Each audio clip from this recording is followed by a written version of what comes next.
Spotlight is the new film based on the true story of how a news team called The Spotlight basically uncovered a lot of bad things involving priests and little boys and all that weird stuff you don't want to hear about, but you gotta. And I actually had no idea what this movie was about going into it, just all of a sudden, oh, what's this movie, Spotlight? I guess I should watch the trailer for it, and I never did. And if I did watch the trailer to it, then I barely remember it at all, so I kind of went into this movie blind. All I knew was that it was in limited release, and a lot of people loved it, as most limited release movies are.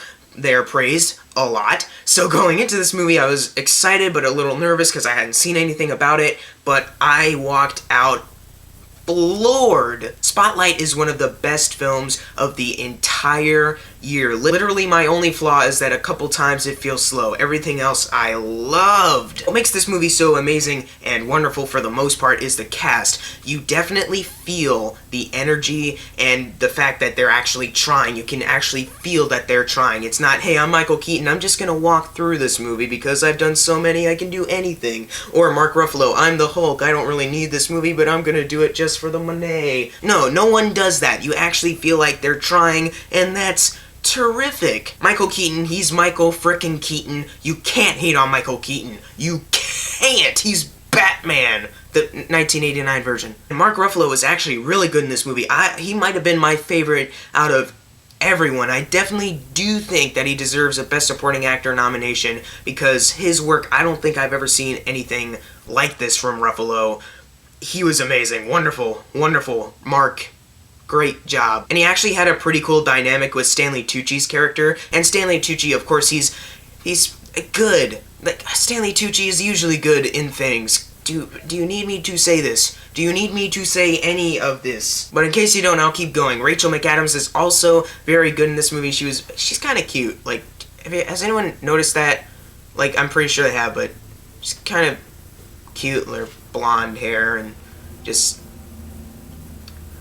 moving on. And this actor, I'm forgetting his name, but here's a picture of him. He was also very good in this movie, and his character uncovers something that's kind of related to him, and that actually made me feel for him a little bit more. If I had to pick my least favorite character out of the 4 main ones, however, I think I'd pick him. But overall, no one was bad. I'm not saying he was terrible, it's just if I had to pick a least favorite character. But he's not terrible. He's actually a good character. He's actually pretty interesting. And Terry Slattery's in this movie. He's also very good. And Liev Schreiber is really good in this movie. He's more reserved than anyone in this cast, and it actually really does work. Like, he talks a lot like this, and does that sometimes, and he's very quiet, and he's got a beard, and to think a more reserved performance was actually my favorite out of mostly everyone. Which, that's pretty good, Liev Schreiber. Good job. Everyone in the cast did great. Everyone was good. No one gave a bad performance, of course not. And they were able to carry this very well, because without the great performances and the great direction and all that, this movie could be considered a bore fest. Because it's a lot of talking. There's no, like, big action scenes or suspenseful chases or none of that. It's basically just a lot of people going to libraries, looking at documents, talking on the phone about rights and clients and stuff, and that could be considered by some boring. However, to me, the performances were so great and the direction was super fantastic that it wasn't boring. It actually made me super enthralled, and I was invested with the movie the whole time. There were only a couple parts where I actually started to feel bored, but those bored feelings were immediately replaced like a second after. That's how great this movie is, guys. And this movie definitely does a very good job of disturbing you, as I said. This movie is about the uncoverings of the Vatican covering up priests touching little boys and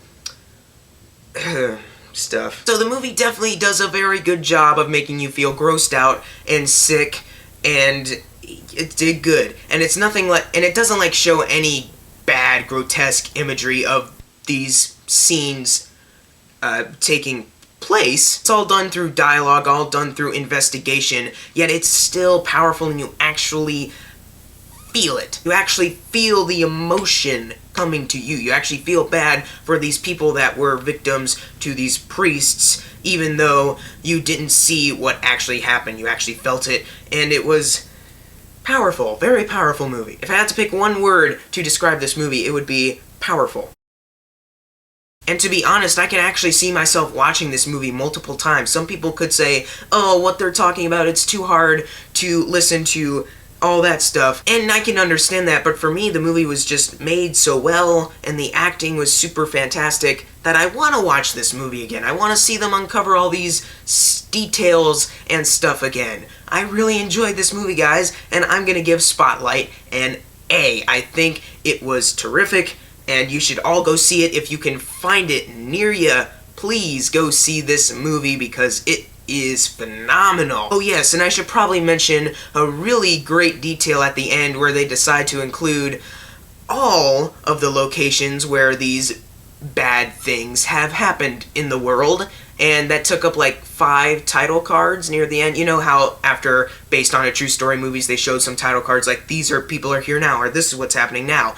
They kind of do that, and it was powerful, very powerful. But if you saw Spotlight, leave in the comments below what you thought of it. Thank you guys for watching. Make sure to subscribe. I'm Jackson Fulcher. See you guys next time.